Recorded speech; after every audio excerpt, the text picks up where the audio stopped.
Oil and gas industry कितनी विशाल है, ये हम सब जानते हैं। लेकिन इसके पर्दे के पीछे क्या है? मतलब इन बड़े बड़े प्लांट्स को सुरक्षित और कुशलता से चलाने के लिए क्या काम करता है? हाँ, ये एक बहुत बड़ा सवाल है। आज हमारे पास जुबैर अहमद, एक अनुभवी प्लानिंग इंजीनियर, के कुछ दिलचस्प नोट्स हैं और इन्हीं के जरिए हम इस इंडस्ट्री के एक बेहद अहम पहलू इंस्ट्रूमेंटेशन पर थोड़ी गहराई से चर्चा करेंगे। इंस्ट्रूमेंटेशन, इसे अक्सर इंडस्ट्री का नर्वस सिस्टम या दिल भी कहा जाता है, और ये बिल्कुल सही भी है। Nervous system? अच्छा। हाँ, क्योंकि बिना इसके आज के जमाने का कोई भी ऑयल एंड गैस प्लांट या रिफाइनरी, सोचिए, वो काम ही नहीं कर सकती। तो चलिए जुबैर अहमद के नोट्स की मदद से समझते हैं कि ये नर्वस सिस्टम आखिर है क्या, ये कैसे काम करता है और क्यों ये सुरक्षा, गुणवत्ता और मुनाफे के लिए इतना जरूरी है। इस जानकारी के पर्दे खोलते हैं। बिल्कुल। तो पहला सवाल तो यही कि शुरुआत करते हैं बिल्कुल बेसिक से। ये इंस्ट्रूमेंटेशन असल में है क्या चीज़? देखिए, आसान शब्दों में कहें तो इंस्ट्रूमेंटेशन का मतलब है वो सारे उपकरण, वो डिवाइसेस और वो सिस्टम्स जो एक प्लांट के अंदर, मतलब रिफाइनरी हो या गैस प्लांट, वहाँ चल रही प्रक्रियाओं को मापते हैं। हाँ, उन पर नज़र रखते हैं, उन्हें कंट्रोल करते हैं और सबसे ज़रूरी, उन्हें सुरक्षित रखते हैं। जरा सोचिए, रिफाइनरी में कितना ज़्यादा तापमान होता है, दबाव होता है और कितने ज्वलनशील पदार्थ होते हैं। हाँ, खतरा तो बहुत होता होगा। बहुत ज़्यादा। तो बिना ऑटोमेटिक निगरानी और कंट्रोल के इसे संभालना लगभग नामुमकिन है। यानी ये एक तरह से प्लांट की आंखें, कान और शायद दिमाग भी हैं। बिल्कुल सही कहा। ये सिस्टम्स लगातार प्रेशर, तापमान, फ्लो रेट, टैंक का लेवल, ऐसी बहुत सी चीज़ों पर नज़र रखते हैं। अच्छा। और अगर कोई चीज़ मान लीजिए गड़बड़ होती है, तो ये ऑटोमेटिकली खुद ब खुद वाल्व बंद कर सकते हैं या पंप रोक सकते हैं या फिर जोर से अलार्म बजा सकते हैं। यही नहीं, ये उत्पाद की क्वालिटी, मतलब प्रोडक्ट की गुणवत्ता बनाए रखने और ऊर्जा बचाने में भी मदद करते हैं। तो हाँ, ये पूरे ऑपरेशन की रीढ़ हैं, कह सकते हैं। समझ गया। और जुबैर अहमद ने इंस्ट्रूमेंटेशन टेक्नीशियन और इंजीनियर के रोल के बारे में भी लिखा है अपने नोट्स में। ये लोग फील्ड पर क्या करते हैं? हाँ, ये वो विशेषज्ञ हैं, वो एक्सपर्ट्स जो इस पूरे नर्वस सिस्टम को चालू हालत में रखते हैं, फिट रखते हैं। अच्छा। इनका काम है नए इंस्ट्रूमेंट्स लगाना, पुराने वालों की जांच करना, उनकी मरम्मत करना और सबसे अहम काम, कैलिब्रेशन करना। कैलिब्रेशन, ये क्या होता है? कैलिब्रेशन मतलब ये पक्का करना कि इंस्ट्रूमेंट जो रीडिंग दिखा रहा है वो बिल्कुल सटीक है, एक्यूरेट है। अच्छा, जैसे हम अपनी घड़ी का टाइम मिलाते हैं? हाँ, कुछ वैसा ही समझ लीजिए। ये बहुत ज़रूरी है। ये लोग कंट्रोल रूम ऑपरेटर्स के साथ मिलकर काम करते हैं ताकि पूरा प्लांट एक ऑटोमेटिक मशीन की तरह चले, बिना किसी इंसानी दखल के, सुरक्षित और एकदम सही तरीके से। ठीक है, तो अब जरा उन खास उपकरणों पर आते हैं जिनका जिक्र जुबैर अहमद के नोट्स में है। ये जानना वाकई दिलचस्प है कि अलग अलग चीज़ों को कैसे मापा जाता है। सबसे पहले प्रेशर यानी दबाव। इसे मापना क्यों इतना ज़रूरी है? ऑयल एंड गैस में प्रेशर का बहुत बहुत ज़्यादा महत्व है। सोचिए, अगर प्रेशर काबू में ना हो तो पाइपलाइन फट सकती है, टैंक लीक हो सकते हैं। हाँ, जाहिर है। तो इसे मापने के लिए कई तरीके हैं। सबसे सिंपल तो प्रेशर गेज होते हैं। वो सीधे डायल पर रीडिंग दिखाते हैं, जैसे गाड़ियों के टायर का प्रेशर गेज होता है ना। हाँ, देखा है। वैसे ही। फिर होते हैं प्रेशर ट्रांसमीटर। ये रीडिंग को एक इलेक्ट्रॉनिक सिग्नल में बदलते हैं और कंट्रोल रूम तक भेजते हैं। अच्छा। एक खास तरह के ट्रांसमीटर होते हैं, डीपी यानी डिफरेंशियल प्रेशर ट्रांसमीटर। ये दो अलग अलग पॉइंट्स के बीच दबाव का अंतर मापते हैं और ये बड़े काम के हैं क्योंकि ये फ्लो और लेवल मापने के भी काम आ जाते हैं। अरे वाह। और हाँ, प्रेशर स्विच भी होते हैं। अगर प्रेशर एक तय लिमिट से ज्यादा या कम हो जाए तो ये किसी पंप को बंद कर सकते हैं या अलार्म चालू कर सकते हैं, सेफ्टी के लिए। समझ गया। और तापमान, ये भी बहुत ज्यादा होता होगा कई जगहों पर। जुबैर अहमद ने थर्मोकपल, टीसी और आरटीटी जैसे नाम लिखे हैं। ये क्या हैं? हाँ, तापमान पर काबू रखना भी उतना ही जरूरी है, खासकर जो भट्टियां होती हैं, फर्नेस या रिएक्टर्स होते हैं उनमें। थर्मोकपल, जिसे टीसी कहते हैं, और आरटीडी मतलब रेजिस्टेंस टेम्परेचर डिटेक्टर, ये दो सबसे आम तापमान सेंसर हैं। टीसी और आरटीडी? हाँ, ये दोनों ही तापमान के बदलाव को एक इलेक्ट्रिकल सिग्नल में बदलते हैं जिसे कंट्रोल सिस्टम समझ सके। इनके अलावा टेम्परेचर ट्रांसमीटर और टेम्परेचर स्विच भी होते हैं, प्रेशर स्विच की तरह। तो ये सब मिलकर पक्का करते हैं कि कोई चीज़ ज़रूरत से ज़्यादा गर्म न हो जाए। इससे उपकरण भी बचते हैं और प्रोसेस भी सही चलता है। ठीक है। अगला है फ्लो, मतलब पाइप से कितना तेल, गैस या पानी बह रहा है। नोट्स में कई तरह के मीटर लिखे हैं, orifice, turbine, Coriolis, ultrasonic, magnetic, इतने सारे अलग अलग क्यों? फ्लो मापना भी कई वजहों से ज़रूरी है। एक तो प्लांट को ठीक से चलाने के लिए, दूसरा ये जानने के लिए कि कितना कच्चा माल इस्तेमाल हुआ या कितना प्रोडक्ट बना, और तीसरा जो बहुत अहम है वो है जब तेल या गैस बेची जाती है या खरीदी जाती है, उसे कहते हैं कस्टडी ट्रांसफर। Custody transfer? हाँ, यहाँ पर माप बिल्कुल सटीक होना चाहिए। जरा सी भी गलती का मतलब हो सकता है लाखों का नुकसान। अच्छा। तो अलग अलग मीटर इसलिए हैं क्योंकि हर तरल मतलब लिक्विड या गैस अलग होता है, पाइप का साइज अलग होता है, और हमें अलग अलग कामों के लिए अलग अलग लेवल की सटीकता चाहिए होती है। अच्छा, तो क्या आप संक्षेप में बता सकती हैं कि ये मुख्य तरीके क्या हैं? मतलब ये अलग अलग मीटर्स कैसे काम करते हैं? हाँ जरूर। देखिए, कुछ तरीके ऐसे हैं जो पाइप के अंदर एक छोटी सी रुकावट, जैसे कि एक प्लेट जिसमें छेद हो, ओरिफिस प्लेट, डालकर प्रेशर का अंतर मापते हैं। उस अंतर से फ्लो पता चलता है डीपी ट्रांसमीटर के साथ। ठीक है।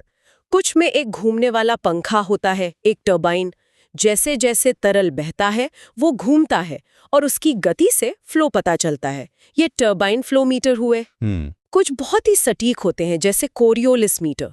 ये बहते हुए पदार्थ का वजन मतलब मास फ्लो सीधे मापते हैं। ये कस्टडी ट्रांसफर के लिए बहुत इस्तेमाल होते हैं। सीधे वजन? ये तो कमाल है। हाँ, और कुछ तो और भी कमाल के हैं।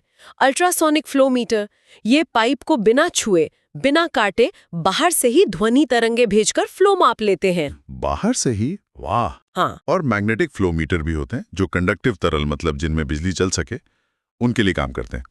तो जैसी जरूरत वैसा मीटर चुना जाता है। समझ गया, बहुत तरह के हैं। और टैंकों में लेवल, मतलब टैंक कितना भरा है। जुबैर अहमद ने रडार, अल्ट्रासोनिक, डीपी ट्रांसमीटर्स जैसे तरीके लिखे हैं। टैंक का लेवल जानना क्यों जरूरी है? अरे सोचिए, अगर टैंक ओवरफ्लो हो जाए तो कितना बड़ा खतरा है। सारा सामान बाहर, पर्यावरण का नुकसान, आग लगने का खतरा। हाँ, सही बात है। और दूसरी तरफ अगर टैंक एकदम खाली हो जाए और उससे जुड़ा पंप सूखा चलने लगे तो पंप खराब हो सकता है। तो लेवल मापना बहुत जरूरी है। एक तो इन्वेंट्री मैनेजमेंट के लिए, यानी कितना माल स्टॉक में है, और दूसरा सुरक्षा के लिए, ओवरफ्लो या ड्राई रन रोकने के लिए। ठीक है। और इसके तरीके? Radar, ultrasonic? हाँ, इसके भी कई तरीके हैं। जैसे डीपी लेवल ट्रांसमीटर, ये तरल के वजन से जो दबाव बनता है उसे मापकर लेवल बताता है। रडार लेवल ट्रांसमीटर माइक्रोवेव तरंगे भेजता है, वो सतह से टकराकर लौटती हैं और लौटने में लगे समय से लेवल पता चलता है। अच्छा। अल्ट्रासोनिक भी कुछ ऐसा ही है, पर वो ध्वनि तरंगों का इस्तेमाल करता है। फिर कुछ पुराने लेकिन भरोसेमंद तरीके भी हैं, जैसे फ्लोट टाइप गेज, जिसमें एक तैरने वाली चीज से जुड़ा टेप सीधे लेवल दिखाता है, या मैग्नेटिक लेवल इंडिकेटर, जो टैंक के बाहर लेवल दिखाता है। ठीक है। तो ये तो हो गई मात्रा की बात, कितना प्रेशर, कितना तापमान, कितना फ्लो, कितना लेवल। लेकिन जुबैर अहमद ने एनालिटिकल इंस्ट्रूमेंट्स का भी जिक्र किया है। ये क्या विश्लेषण करते हैं? हाँ, एनालिटिकल इंस्ट्रूमेंट्स ये चीज़ों की मात्रा नहीं बल्कि उनकी क्वालिटी या संरचना को मापते हैं। मतलब वो चीज़ किस चीज़ से बनी है या उसमें क्या क्या मिला है। अच्छा, जैसे कि? जैसे गैस एनालाइजर होते हैं, ये हवा में या प्रोसेस गैस में ऑक्सीजन कितनी है या कार्बन डाइऑक्साइड कितनी है, या कोई जहरीली गैस जैसे H2S हाइड्रोजन सल्फाइड वो कितनी मात्रा में है, ये बताते हैं। H2S ऑयल एंड गैस में बहुत आम है और बहुत खतरनाक भी। हाँ, सुना इसके बारे में। फिर pH एनालाइजर होते हैं जो किसी तरल की एसिडिटी या अल्कलिनिटी बताते हैं। कंडक्टिविटी मीटर बताते हैं कि तरल में बिजली कितनी आसानी से चल सकती है, जिससे अशुद्धियों का पता चलता है।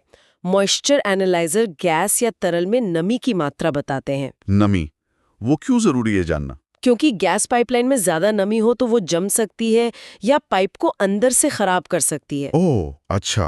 और एक गैस क्रोमैटोग्राफ GC का भी जिक्र है नोट्स में।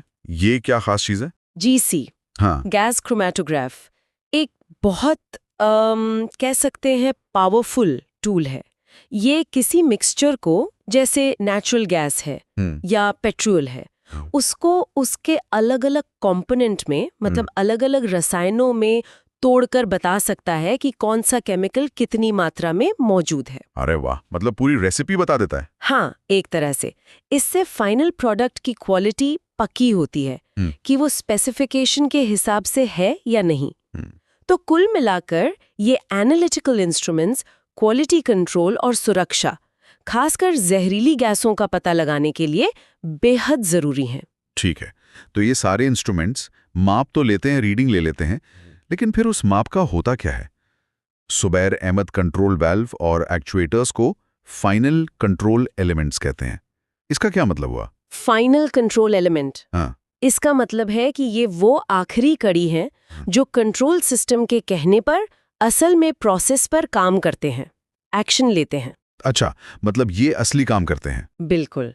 जैसे सेंसर ने मापा कि तापमान ज्यादा है, कंट्रोल सिस्टम ने गणना की और फैसला लिया, अब वो सिग्नल भेजेगा कंट्रोल वाल्व को, और कंट्रोल वाल्व थोड़ा बंद होकर गर्म चीज के फ्लो को कम कर देगा ताकि तापमान वापस नॉर्मल हो जाए। समझ गया। ये वाल्व्स भी अलग अलग तरह के होते हैं, globe valve, butterfly valves, ball valves, और इनको चलाने वाले जो डिवाइस होते हैं, एक्चुएटर्स, वो आमतौर पर हवा के दबाव से चलते हैं, न्यूमेटिक, या फिर बिजली से, इलेक्ट्रिक।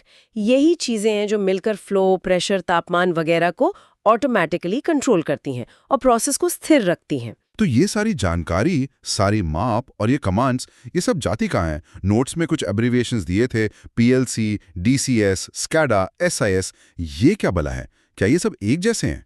हाँ, बला नहीं है, ये प्लांट के दिमाग हैं। लेकिन हाँ, ये अलग अलग तरह के कंट्रोल सिस्टम है, अलग अलग कामों के लिए। अच्छा, दिमाग। ये अक्सर छोटे स्टैंड अलोन सिस्टम या मशीनरी के लिए इस्तेमाल होते हैं, जैसे किसी एक बड़े पंप या कंप्रेसर का ऑटोमेशन करना हो। DCS, डिस्ट्रीब्यूटेड कंट्रोल सिस्टम, ये बड़े जटिल लगातार चलने वाले प्लांट्स के लिए होते हैं, जैसे पूरी रिफाइनरी या बड़ा पेट्रोकेमिकल प्लांट। यहाँ हजारों इनपुट आउटपुट पॉइंट्स होते हैं, मतलब हजारों सेंसर और वाल्व। DCS इन सब को एक सेंट्रल कंट्रोल रूम से संभालता है, और कंट्रोल का काम कई यूनिट्स में बटा होता है, इसीलिए डिस्ट्रीब्यूटेड। हजारों? बाप रे। हाँ, फिर आता है SCADA, supervisory control and data acquisition. ये उन चीजों के लिए है जो बहुत बड़े इलाके में फैली हों। सोचिए, सैकड़ों किलोमीटर लंबी पाइपलाइन या दूर दराज के तेल के कुएं। SCADA दूर से डेटा इकट्ठा करता है और जरूरत पड़ने पर कंट्रोल कमांड भेजता है। ये ज्यादातर निगरानी और बेसिक कंट्रोल करता है। अच्छा, जैसे पाइपलाइन नेटवर्क के लिए? बिल्कुल। और आखिर में SIS, सेफ्टी इंस्ट्रूमेंटेड सिस्टम, ये सबसे खास है। ये एक अलग, इंडिपेंडेंट और सुपर भरोसेमंद सेफ्टी सिस्टम होता है। सुपर भरोसेमंद। हाँ, इसे आप प्लांट का एयरबैग समझ सकती हैं। अगर सामान्य कंट्रोल सिस्टम जैसी DCS किसी वजह से फेल हो जाए और कोई खतरनाक स्थिति पैदा हो जाए, मान लीजिए प्रेशर बहुत ज्यादा बढ़ गया और DCS उसे कंट्रोल नहीं कर पा रहा, तो SIS अपने आप बिना किसी के कहे प्लांट को सुरक्षित मोड में डाल देगा, अक्सर इमरजेंसी शटडाउन करके। मतलब ये बैकअप है? ये एक तरह से आखिरी सुरक्षा कवच है। ये सामान्य ऑपरेशन में दखल नहीं देता, सिर्फ इमरजेंसी के लिए स्टैंड बाय पर रहता है। तो ये सब मिलकर एक सुरक्षा की परतें बनाते हैं।